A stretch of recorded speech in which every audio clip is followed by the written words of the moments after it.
At Lamitech, we are proud to share a new great step of positive impact on our decarbonization journey. We have started what would be the largest photovoltaic solar project with roof replacement in the country. Developed together with the companies Surtigas and Promigas in Colombia, it will be inaugurated during the first quarter of 2025.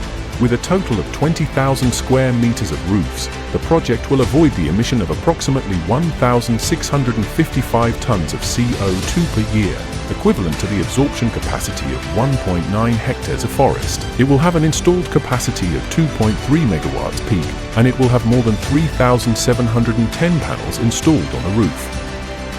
At Lamitech, we are committed to sustainable development through the use of renewable energies that allow us to have a diverse matrix, reduce the environmental impact and carbon footprint of our energy consumption, differentiate our products in the markets, and continue to deliver value. Today, we take a new big step in our tireless purpose of developing responsible innovation.